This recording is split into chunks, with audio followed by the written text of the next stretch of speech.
आदि कैलाश के इस रोमांचक सफ़र पर आप सभी का एक बार फिर से स्वागत है।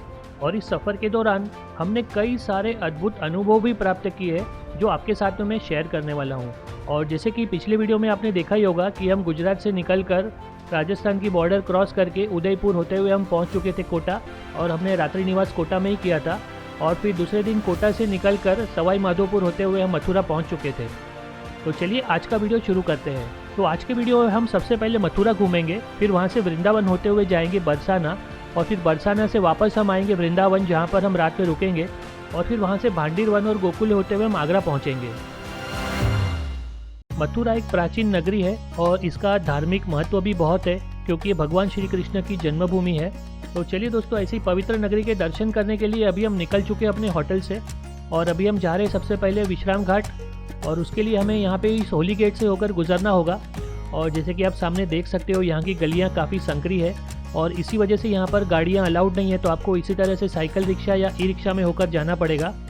तो हम विश्राम बाज़ार में आ चुके हैं और सबसे पहले हम जा रहे हैं यहाँ के द्वारकाधीश टेम्पल में, जो कि यहाँ का सबसे मुख्य मंदिर है जो भगवान श्री कृष्ण को समर्पित है। तो आप देख सकते हो मंदिर काफ़ी भव्य है और इस मंदिर का मेरा अलग से वीडियो भी है, तो अगर आपको वो वीडियो देखना हो तो उसकी लिंक मैं आपको ऊपर आई बटन में दे दूंगा, तो आप ज़रूर से देखिएगा। और फिर यहाँ पर थोड़ी सी फ़ोटोग्राफी करके हम आ चुके थे यहाँ के बाज़ार में, और जैसे ही बाज़ार में आए तो सामने खाने पीने की दुकानें देखकर तो हम सभी को भूख लग गई थी क्योंकि दोपहर को हमने खाना खाया नहीं था। और अभी आप ब्रिज भूमि में हो तो यहाँ के खाने की तो बात ही अलग है। तो चलिए यहाँ का कुछ लोकल फूड ट्राई किया जाए। और वहीं हम घूमते घूमते आ चुके थे यहाँ पर एक दुकान में जिसका नाम था केशव स्वीट्स, जो कि इस मंदिर के बराबर बगल में है। और यहाँ पर ये भाई साहब ने बड़े प्यार से हमें दही वड़े, कांजी वड़े और गर्मा गर्म समोसे खिलाए, जो खाकर तो मज़ा ही आ गया था। और भरपेट नाश्ता करने के बाद में अब बारी थी विश्राम घाट घूमने की, जो कि यहाँ का और एक महत्वपूर्ण स्थान है। तो यहाँ पर भी आपको ज़रूर जाना चाहिए। और ये इतना महत्वपूर्ण क्यों है, चलिए जानते हैं किसी स्थानिक निवासी से। कंस को मार के भगवान यहाँ बैठे हैं तो घाट को विश्राम घाट। जी हाँ दोस्तों, यही है इस घाट की महत्वता, क्योंकि माना जाता है कि जब भगवान श्री कृष्ण ने कंस का वध किया था उसके बाद में उन्होंने इसी घाट पर बैठकर विश्राम किया था, और उसी वजह से इस घाट को विश्राम घाट कहा जाता है। और इसकी पूरी कहानी मैंने अपने पिछले वीडियो में बताई है, तो आप उसे ज़रूर से चेकआउट कीजिएगा। तो हमने भी यहाँ पर कुछ समय बिताया, यमुना जी के दर्शन किए, थोड़ी सी फोटोग्राफी की और निकल पड़े यहाँ के तीसरे सबसे महत्वपूर्ण स्थान पर, जो कि है कृष्ण जन्मभूमि। वहाँ जाने के लिए भी आपको इसी तरह से साइकिल रिक्शा या ई रिक्शा लेना पड़ेगा क्योंकि वो यहाँ से थोड़ा सा दूर है। और अभी हम आ चुके हैं दोस्तों श्री कृष्ण जन्मभूमि के मुख्य द्वार पर, और वहाँ से होते हुए हम जाएंगे अंदर कृष्ण जन्मभूमि।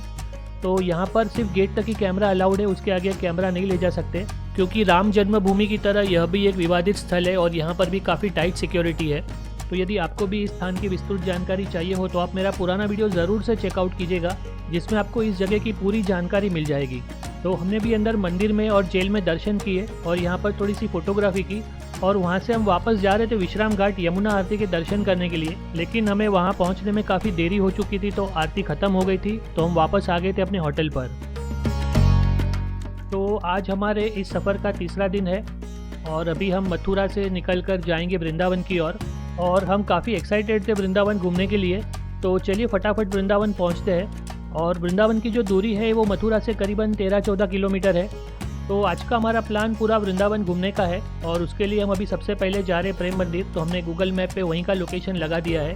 तो सबसे पहले हम प्रेम मंदिर पहुंचेंगे और फिर उसके बाद में बाकी के महत्वपूर्ण स्थानों के दर्शन करके फिर शाम को किसी होटल में चेक इन कर लेंगे। और वहीं जब हम प्रेम मंदिर पहुंचने वाले थे तो वहां पर पुलिस ने हमें रोक दिया था। वहां पर बैरिकेड्स लगे हुए थे, तो उन्हें पूछने पर पता चला कि सारे रास्ते बंद कर दिए गए क्योंकि यहाँ पर आज बहुत बड़ी परिक्रमा है, तो वृंदावन में आज अंदर एंटर करना ही इम्पॉसिबल था। तो लास्ट मोमेंट पर फिर हमने फैसला किया कि हम वृंदावन छोड़ के सबसे पहले बरसाना चले जाते हैं और फिर शाम को वृंदावन में आकर स्टे करेंगे। और जब हम बरसाना जा रहे थे तो मेरा ध्यान पड़ा हमारे राइट साइड में स्थित एक शिवजी के बड़े ही विशाल स्टैचू पर, जिसे यहाँ पर चारधाम कहा जाता है, और ये भी वृंदावन का एक काफ़ी महत्वपूर्ण स्थल है। तो शाम को वापसी के समय यहाँ ज़रूर आएंगे। और वहीं सुबह से किसी ने चाय नाश्ता नहीं किया था, तो रोड साइड में एक चाय की टपरी दिखी तो हम लोग वहीं पे रुक गए थे। हेमंत भाई चाय एक नंबर, कुल्हड़ वाला चाय। एक नंबर। चाय के साथ साथ यहाँ पर मौसम्बी जूस भी फ्रेश बन रहा था, तो हम सबकी मौसम्बी जूस पीने की इच्छा हो गई। तो हमने यहाँ पर फिर मौसमी जूस भी पिया और फिर वहाँ से हमारे इस सफ़र को आगे जारी रखा। और कुछ ही देर में दोस्तों हम बरसाना भी पहुँच चुके थे। और जैसे कि आपको पता ही होगा कि बरसाना श्री राधा रानी का जन्म स्थान है। और हमारे राइट साइड में आपको जो मंदिर दिखाई दे रहा है वो कीर्ति मंदिर है। तो वापसी में हम यहाँ पर आएंगे। तो सबसे पहले चलते हैं राधा रानी टेम्पल, जो कि एक पहाड़ पर स्थित है। तो वहाँ पर जाने के लिए या तो आप सीढ़ियों से चढ़ के भी जा सकते हो और या तो आप रोपवे से भी जा सकते हो। और रोपवे का जो रास्ता है वो पीछे की तरफ से है। तो उसके लिए सबसे पहले आपको यहाँ के पार्किंग लॉट आना पड़ेगा। और जैसे ही हम पार्किंग लॉट पहुँचे तो वहाँ पर हमने देखा कि यहाँ पर बच्चे इस तरह से लड़कियों को राधा रानी का श्रृंगार करते हैं। तो कमल भाई की बेटी ने भी यहाँ पर अपना श्रृंगार करवाया। और ये पूरा पार्किंग लॉट है जहाँ पर आप पार्क कर सकते हो। और यहाँ पर पार्किंग शुल्क 100 रुपया है, जो कि मुझे थोड़ा ज़्यादा लगा। और वहीं यहाँ पे सामने की तरफ टिकट काउंटर है जहाँ से आप इस रोपवे का टिकट ले सकते हो, जिसमें आने जाने का बड़ों का शुल्क 100 रुपया है और बच्चों का 60 रुपया है। वृंदावन में परिक्रमा होने की वजह से हर जगहों पर भीड़ ज़्यादा थी, तो यहाँ पर भी हमें काफ़ी भीड़ का सामना करना पड़ा। आप देख सकते हो कि यहाँ पर काफ़ी लंबी चौड़ी लाइन लग चुकी है। हमारा नंबर आने में तो करीबन आधा पौना घंटा लग गया और वहीं आखिरकार हमारा नंबर आ चुका था। और अभी पहली बार में कमल भाई गए और दूसरी बार में हमारा नंबर था, क्योंकि एक कैबिन में 6 लोगों को बिठाया जाता था। रोपवे में बैठना तो दोस्तों हम सभी को पसंद होता है और इसीलिए जब भी कभी ऐसा मौका मिले तो हम उसका भरपूर फ़ायदा भी उठाते हैं। हालांकि छोटा सा रोपवे है, ज़्यादा टाइम नहीं लगता है ऊपर जाने में, लेकिन बीच में एक जगह पर ये केबल कार 2-3 मिनट के लिए रुक जाती है, क्योंकि ये जो केबल कार है ये पावागढ़ की तरह नहीं है जिसमें जो केबल कार है वो केबल से डिटैच हो जाती है। ये पूरी कनेक्टेड कार है, तो इसे थोड़ा सा ब्रेक लेना पड़ता है जब भी लोग चढ़ते उतरते हैं। तो उस वजह से टोटल आपको नीचे से ऊपर आने में 7 से 8 मिनट लग जाते हैं। तो लीजिए हम पहुंच गए ऊपर की तरफ और यहाँ पर कमल भाई हमारा वीडियो बना रहे हैं। और वाकई में दोस्तों हम सभी को काफ़ी मज़ा आया। तो यदि आप भी राधा रानी मंदिर आ रहे हो तो रोपवे से ही आइएगा, आपको काफ़ी मज़ा आएगा। लेकिन रोपवे से आने पर आप वो गलती मत कीजिएगा जो हमने यहाँ पे की थी। हमने हमारे जूते चप्पल यहाँ पर नीचे आने के बाद में निकाले थे, हमें लगा हमें यहीं से बाहर निकलना है। लेकिन जब भी हम दर्शन करके बाहर की तरफ आए तो हमें वापस से पूरा ऊपर से नीचे आना पड़ा, क्योंकि जो एग्ज़िट है वो पीछे की तरफ से है। तो जब भी आप राधा रानी टेम्पल आओ तो अपने जूते चप्पल बिल्कुल एग्ज़िट के पास ही निकाल दीजिएगा, ताकि जिस तरह परेशानी हमें उठानी पड़ी वो आपको ना उठानी पड़े। तो लीजिए दोस्तों, अभी हम पहुंच चुके हैं राधा रानी टेम्पल, जिसे यहाँ पर श्री लाडली जी महाराज के टेम्पल के नाम से भी जाना जाता है। लेकिन जैसे ही मंदिर के अंदर पहुंचे तो हम लोग इतनी भीड़ देखकर तो चौंक ही गए। और यहाँ पर लेडीज़ जेंट्स जैसी कोई व्यवस्था ही नहीं थी, लोग बिल्कुल भीड़ लगा के मारामारी करके अंदर दर्शन कर रहे थे। और वाकई में दोस्तों इस बात का मुझे बहुत ही बुरा लगा, तो इसमें कुछ सुधार होना चाहिए। आपका क्या कहना है इस बारे में मुझे आप कमेंट करके ज़रूर बताइएगा। और कुछ ही देर में हम रोपवे से नीचे भी आ गए थे और फिर वहाँ से हम पहुँच चुके थे कीर्ति मंदिर, जैसे कि जाते समय मैंने आपको बताया था। और यहाँ पर इस मंदिर का निर्माण कृपालु महाराज जी द्वारा करवाया गया है, जिन्होंने वृंदावन में भी प्रेम मंदिर बनाया है। और यहाँ पर यह जो मंदिर है ये राधा रानी की माता कीर्तिदा को समर्पित है।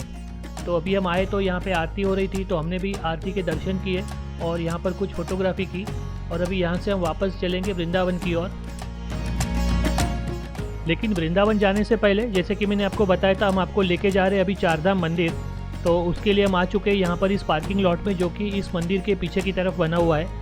और पार्किंग लॉट के सामने की तरफ इस चारधाम परिसर का मुख्य प्रवेश द्वार है, जहाँ से होते हुए आप श्री वैष्णो देवी धाम में एंटर करते हो। और यहाँ पर प्रवेश के लिए यात्रियों से कोई भी शुल्क नहीं लिया जाता। और अंदर आते ही सामने की तरफ शेर पर विराजमान माता रानी की भव्य प्रतिमा के आपको दर्शन होते हैं। और इसी प्रतिमा के नीचे माँ वैष्णो देवी धाम का मंदिर स्थित है। तो चलिए मंदिर में चलते हैं और अंदर माता रानी के दर्शन करते हैं।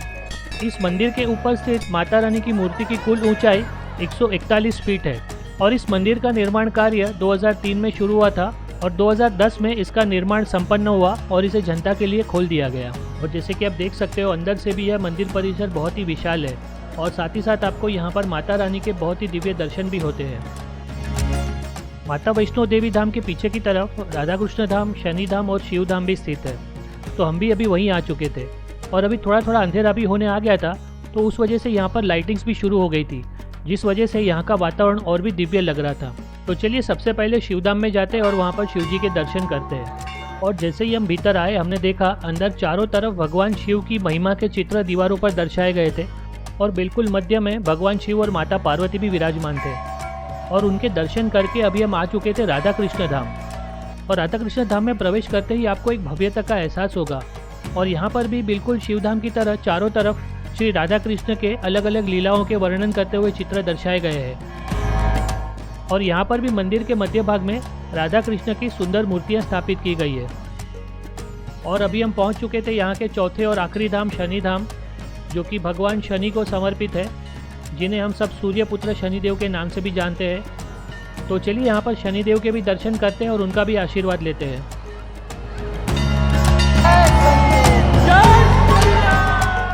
और उसी के साथ हमारे चार धाम के दर्शन भी संपन्न हुए। तो अब बारी थी यहाँ पर एक होटल ढूंढने की। तो काफ़ी ढूंढने के बाद हमें एक होटल मिला जिसका नाम था यमुनोत्री धाम। जी हाँ दोस्तों, हम काफ़ी समय तक यहाँ पर होटल ढूंढ रहे थे क्योंकि वृंदावन में होटल्स काफ़ी महंगे हैं, तो उस वजह से हमें यहाँ पर होटल ढूंढने में काफ़ी परेशानी हुई। और इस होटल में हमें एक और फ़ायदा हो गया कि यहाँ पर पार्किंग भी काफ़ी सेफ़ था। होटल के सामने की तरफ ही बिल्कुल पार्किंग एरिया था। और यहाँ पर रूम का किराया इनका फिक्स है, 800 रुपया इन लोग पर रूम लेते हैं पर नाइट। रूम्स थोड़े छोटे थे लेकिन 800 रुपये में आपको क्या ही मिलेगा। तो ओवरऑल हमारा एक्सपीरियंस तो ठीक ठाक रहा।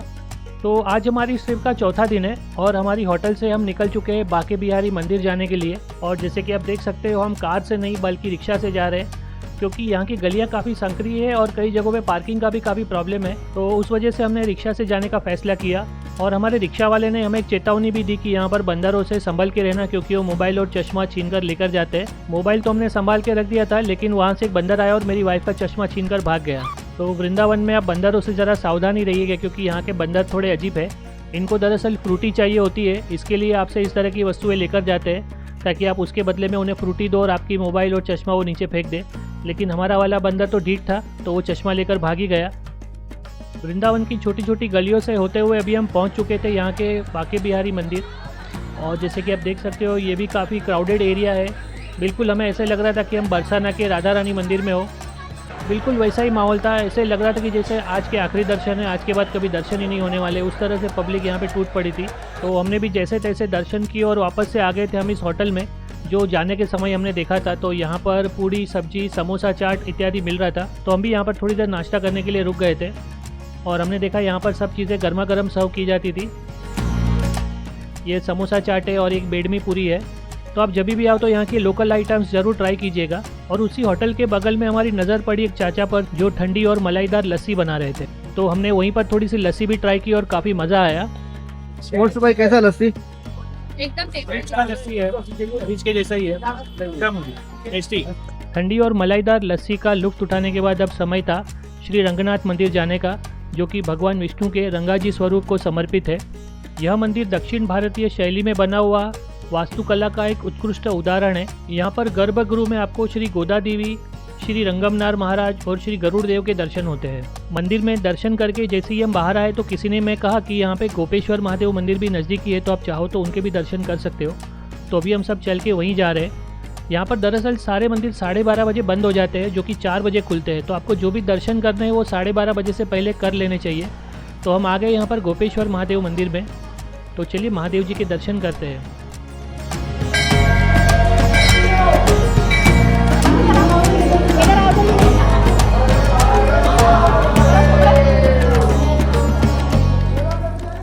गोपेश्वर महादेव के दर्शन करने के बाद अब बारी थी निधिवन जाने की, जो कि यहाँ का और एक पवित्र स्थान है और साथ ही साथ रहस्यमयी भी है।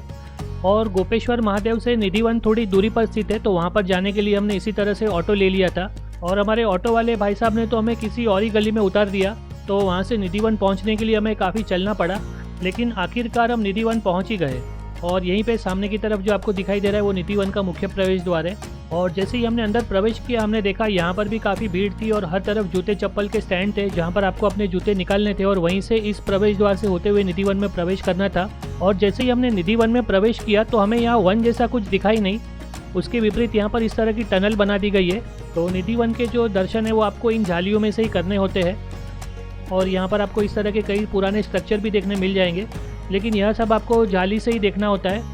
और उसके अलावा इस वन के बीचों बीच इस तरह की समाधियाँ बनी है, क्योंकि माना जाता है कि जो भी यहाँ पर रात को आकर देखने की कोशिश करता है या तो उसकी आंखें फूट जाती है या तो वो मृत्यु को प्राप्त होता है। और निधिवन से बाहर आते आते करीबन 12:30 बज चुके थे और अभी यहाँ के बाकी के सारे मंदिर भी बंद हो गए होंगे। तो अभी हम जा रहे हैं यहाँ के केशी घाट पर।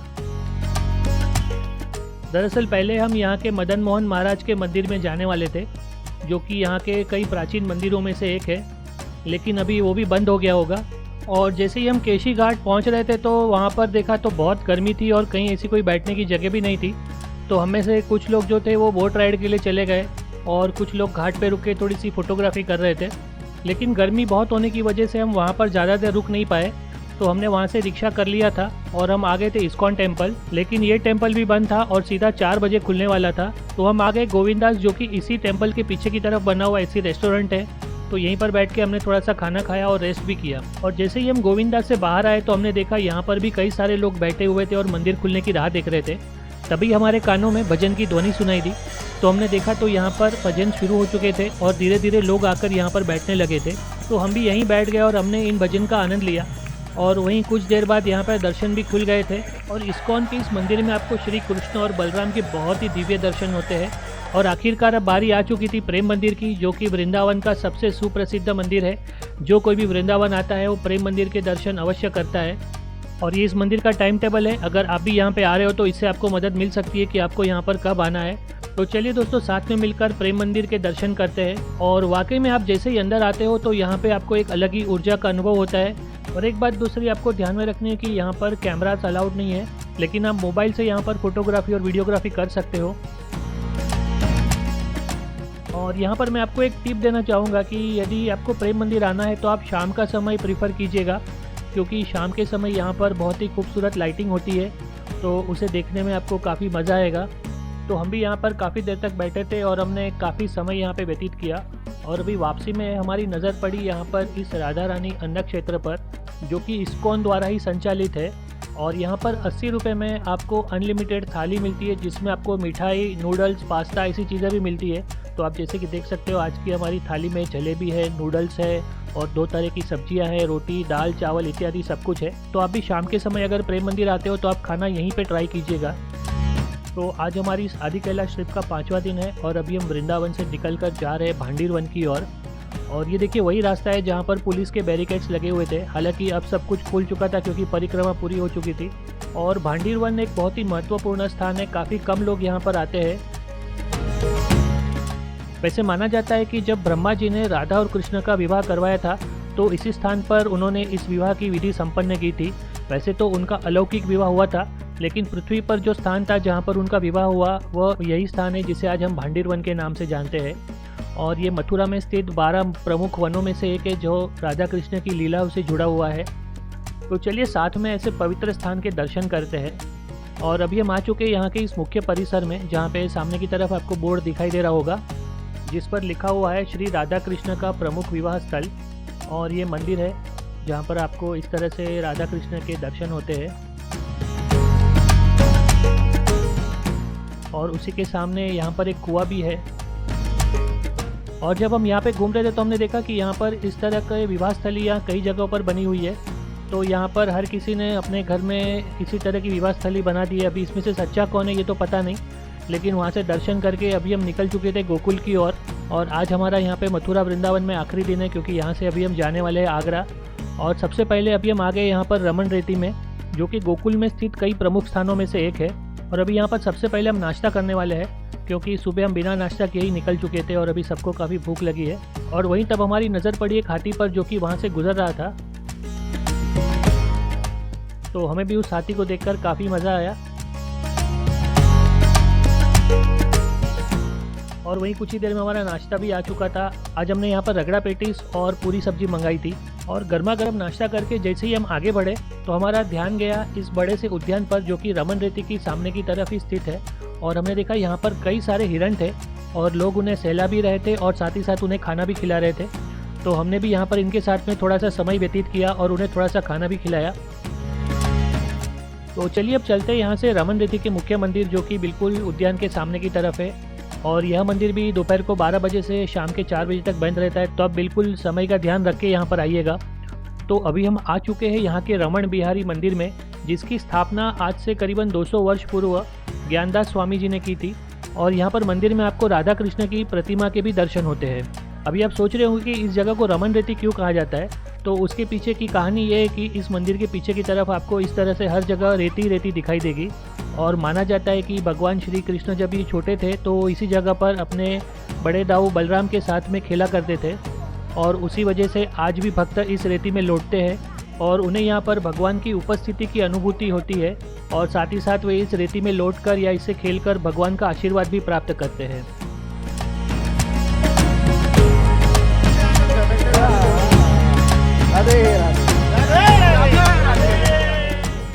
तो हमने भी यहाँ से प्रसाद स्वरूप थोड़ी सी रेती ली और अभी हम जा रहे हैं यहाँ से गोकुल में स्थित ठकुराइन घाट पर, जो कि यमुना नदी के तट पर स्थित है। और जैसे ही आप यहाँ पर आओगे तो यहाँ पर आपको काफ़ी बड़ा पार्किंग एरिया मिल जाएगा और यहाँ पे सामने की तरफ ही यमुना नदी का तट है, तो आप वहाँ पर भी कुछ देर बैठ सकते हो। लेकिन अभी समय उपयुक्त नहीं था, दोपहर के करीबन 12 बज चुके थे और बहुत ही गर्मी हो रही थी। तो अभी सबसे पहले हम जाएंगे नंद बाबा के घर, तो उसके लिए हमें ठकुराइन घाट होते हुए आगे की तरफ बढ़ना है। लेकिन यहाँ पर भी बिल्कुल भांडीर वन जैसा कन्फ्यूजन था, क्योंकि हर दूसरे मकान के आगे बोर्ड लगा था कि यह नंद बाबा का प्राचीन घर है। लेकिन आखिरकार हम उसी स्थान पर आए जहाँ पर मैं पिछली बार जब शूटिंग के लिए आया था तो मैंने दर्शन किए थे। हालांकि यहाँ पर भी इस स्थान का नाम बदल के इन्होंने श्री नंद यशोदा महल कर दिया था, लेकिन खैर कोई बात नहीं, अभी यहाँ पर आ गए तो दर्शन करके ही जाएंगे। तो आप देख सकते हो यहाँ पर इस तरह से ये मंदिर बना हुआ है, जहाँ पर नंद बाबा, यशोदा मैया और कृष्ण बलराम की मूर्तियाँ रखी हुई है। तो हमने भी यहाँ पर दर्शन किए और अभी हम जा रहे हैं वापस से मथुरा की ओर, क्योंकि कमल भाई की बेटी को हमें मथुरा रेलवे स्टेशन ड्रॉप करना है, क्योंकि वह गुजरात वापस जा रही है। उसे सिर्फ कुछ ही दिनों की छुट्टी मिली थी, तो अभी आने वाले सफ़र में वो हमारे साथ में नहीं होगी। तो मथुरा रेलवे स्टेशन से अभी हम निकल चुके थे आगरा की ओर, और मथुरा से आगरा की दूरी करीबन 57 किलोमीटर की है। और आगरा में हम गुरुद्वारा गुरु का ताल में रुकने वाले हैं। यहाँ पर यात्रियों की ठहरने की बहुत ही अच्छी व्यवस्था है और यहाँ पर एसी रूम का किराया 800 रुपया है, जिसमें करीबन 4 से 5 लोग रह सकते हैं। और यहाँ पर रूम किस तरह बुक करना है इसकी जानकारी मैं आपको इस वीडियो के अगले भाग में दूंगा। और कल साथ ही साथ हम यहाँ से जाने वाले हैं ताजमहल, और ताजमहल देखने के बाद में हम यहाँ से उत्तराखंड का सफ़र शुरू करेंगे, जिसमें सबसे पहले हम बरेली होते हुए पहुँचेंगे हल्द्वानी और फिर हल्द्वानी से हम पहुँचेंगे भीमताल। और भीमताल में भी हम लोग कैंपिंग करने का प्लान कर रहे हैं। तो भीमताल में हमारी कैंपिंग लोकेशन कौन सी है, यह जानने के लिए हमारे इस वीडियो का अगला भाग देखना मत भूलिएगा। और यदि आपको मेरा आज का वीडियो पसंद आया हो तो इसे लाइक कीजिए, अपने दोस्तों के साथ में शेयर कीजिए और आपके अभिप्राय हमें कमेंट करके ज़रूर बताइएगा। और हमारे आने वाले वीडियो के अपडेट्स के लिए आप हमारे चैनल को सब्सक्राइब करना मत भूलिएगा। तो मिलते हैं हमारे अगले वीडियो में, तब तक बने रहिए हमारे साथ में डिस्कवर इंडिया बाय रोड पर। धन्यवाद।